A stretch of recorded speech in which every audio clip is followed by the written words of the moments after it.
திட்டமிட்டு அவர்கள் அனைவரையும் குறிப்பிட்ட இடங்களுக்கு அனுப்பி நாம் பொதுமக்களை மீட்டிருக்கிறோம். எனவே இது நாம் அவர்களோடு நல்ல ஒரு ஒருங்கிணைப்பில் இருந்திருக்கிறோம் என்பதை எடுத்துக்காட்டுவதாக இருந்திருக்கிறது. அதே போல நமக்கு ஏர்ஃபோர்ஸ் அண்ட் நேவியை பொறுத்தமட்டில், கோஸ்ட் கார்டை பொறுத்தமட்டில் பல இடங்களிலே மீட்பு பணிகளுக்கு அவருடைய ஹெலிகாப்டர்களை அனுப்பி வைத்திருந்தார்கள். அதே போல உணவுப் பொட்டலங்களை வழங்குவதற்கும் அவர்கள் அங்கிருந்து அனுப்பியிருக்கிறார்கள்.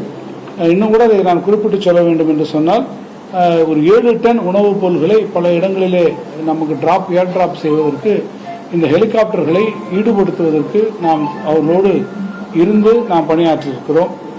அதே மாதிரி தண்ணீர், நம்முடைய உணவுப் பொருள்களை வழங்குவதற்கு எல்லா இடங்களிலும் நாம் அதை வழங்குவதற்கும் முயற்சிகளை இவர்கள் மூலமாக நாம் எடுத்திருக்கிறோம்.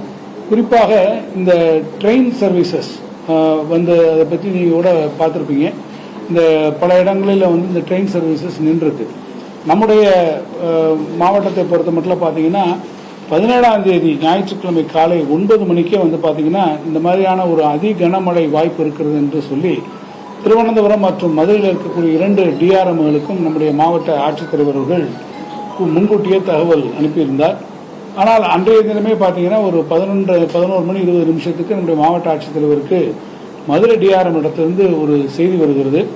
அது திருவைகுண்டம் ரயில் நிலையத்தில் ஏறத்தாழ ஒரு 525 பயணிகளோடு ஒரு ரயில் அங்கே இருப்பதாகவும், அந்த ரயில் அங்கே இருந்து புறப்பட முடியாதமா பயணிகள் சிக்கியிருப்பதாகவும் உடனடியாக உதவிகள் வேண்டும் என்று தெரிவித்தார்கள். நம்முடைய டீம் அங்கே போக முடியல. ஆனால் திருவைகுண்டத்திலேயே நம்முடைய அங்கே தூத்துக்குடி எஸ்பி இருந்தால் அவருக்கு தகவல் அளிக்கப்பட்டது.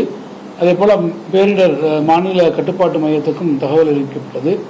அவர் எஸ்பி அவர் அங்கிருந்து ஆற்றை கடந்து அங்கே போக முடியாதனால உடனடியாக அங்கே இருக்கக்கூடிய திருவைகுண்ட ஈவோ மூலமாக அங்கே இருக்கக்கூடிய பயணிகளுக்கு உரிய வசதிகள் செய்து தரப்பட்டது. அவர்கள் எல்லாம் முறையான இடத்துல தங்க வைக்கப்பட்டிருக்கிறார்கள்.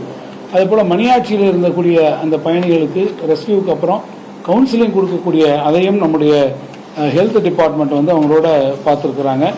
இப்படி ஒவ்வொரு இடங்களிலும் நான் குறிப்பிட்டு சொல்வது என்று சொன்னால், அது ஐஎம்டியாக இருந்தாலும் சரி, அல்லது பிஎஸ்என்எல் போன்ற தகவல் தொடர்பு துறைகளாக இருந்தாலும் சரி, அல்லது ஆர்மி, கோஸ்ட் கார்டு அல்லது நேவி போன்றிருக்கக்கூடிய பேரிடர் காலங்களிலே வெள்ளத்திலே உதவி செய்யக்கூடியவர்களாக அந்த துறைகளாக இருந்தாலும் சரி, முக்கியமாக ரயில்வே துறையாக இருந்தாலும் சரி, இதில் ஒன்றிய அரசினுடைய கீழே இருக்கக்கூடிய துறைகள் இந்த வெள்ள கட்டுப்பாட்டு நேரத்தில் இந்த வெள்ளம் துயர்ந்துரைக்கக்கூடிய பணிகளில் யாரோடெல்லாம் நாம் பணியாற்ற வேண்டிய அவசியம் இருக்கிறதோ அத்தனை துறைகளுடன் முதல் நாளிலிருந்து நம்முடைய மாவட்ட ஆட்சி நிர்வாகமும் அதே போல நம்முடைய பேரிடர் மேலாண்மை துறையும் ஒருங்கிணைந்து சிறப்பான முறையிலே நாம் அந்த பணியினை இந்த நொடி வரை நாம் அதை செய்து கொண்டிருக்கிறோம். இந்த சூழ்நிலையில் மாண்புமிகு ஆளுநர் அவர்கள் ஏன் இப்படிப்பட்ட ஒரு கருத்தினை தெரிவித்திருக்கிறார் என்பது தெரியவில்லை. ஆனால் அவ்வாறு அவர்கள் தெரிவித்திருக்கக்கூடிய கருத்து என்பது முற்றிலும் உண்மைக்கு புறம்பானது. அந்த செய்தியில் சாரமும் இல்லை, சத்தும் இல்லை என்பதை நான் உங்களுக்கு தெரிவிக்க விரும்புகிறேன்.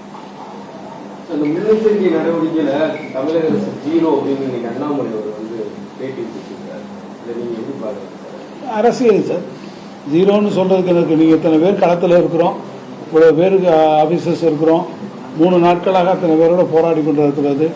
எங்கேயோ இருந்து திடீர்னு ஒரே நாளில் உட்காந்துட்டு ஒரு பேட்டியை கொடுத்துட்டு அவர் போடுவதெல்லாம் நான் பொருட்படுத்த இந்த நேரத்தில் முதல்வர் இங்க இல்லாம இந்தியா கூட்டணி முதல்வர் முதல்வர் நீங்க வராமல் இல்லை, நம்மளுடைய அனைத்து அமைச்சர்களும் இங்கே அனுப்பியிருக்கிறாங்க. எல்லா இடத்துலையும் முதலமைச்சருடைய கட்டளையின் பிரகாரம், அவருடைய அறிவுறுத்தலின் பிரகாரம் தான் முழுமையாக அனைவரும் செயல்பட்டுக் கொண்டிருக்கிறோம்.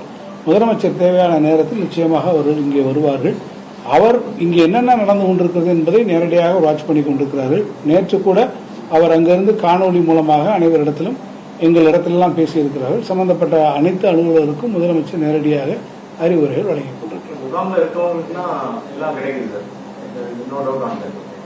காமன் பீப்புள் யாரும் வீட்டுல இருந்து வெளியே வராம இருப்பாங்க, ஓன் ஹவுசஸ்ல இருக்கவங்க நிறைய பேர் இருக்காங்க. அவங்களுக்கு ஆக்சுவலா தண்ணி போயிட்டு இருக்கு சார். நானே இன்னைக்கு போயிருந்தேன். சிந்து பூந்தரை, உடையார்பட்டி பகுதிகளில் நானே இன்னைக்கு போய் நேரடியாக தான் போயிருந்தோம். என் கூட நம்முடைய மாண்புமிகு சபாநாயகர் வந்திருந்தாங்க. அனைவருமே நாங்கள் போய் நாங்களே இருந்து நீங்கள் சொல்லதுபடி அவங்களுடைய இடத்திலே போய் நிவாரணப் பொருட்களை நாங்கள் இல்லை. நிவாரணத் தொகைன்றது மாநில அரசுகளுக்கு மத்திய அரசு 75% சேர்த்துதான் கொடுக்குற 6,000 ரூபாய் வரைக்கும் இல்ல மற்ற எந்த ஒரு இழப்பீடு தொகையா இருக்கட்டும் கொடுக்குது. ஆனா இந்த மத்திய அரசு எங்க கொடுத்துருக்காங்க சார்? நம்ம போய் கேட்டிருக்கோம் எவ்வளவுக்கு நம்முடைய பெர்மனன்ட் ரெஸ்டரேஷனுக்கு எவ்வளவு தேவைப்படுது, அடாக்கா எவ்வளவு தேவைப்படுதுன்னு சொல்றோம். அதை பத்தி யாரும் வாயை திறக்காம இதையெல்லாம் பேசுறாங்களே. இதுக்கான பணம் எவ்வளவு ரூபா நீங்க கேட்டிருக்கீங்க. பணத்தை கொடுக்கறதுக்கான வேலையை இந்த குறை சொல்லக்கூடிய எதிர்கட்சிகள் செய்து விட்டு சொன்னால சரியாக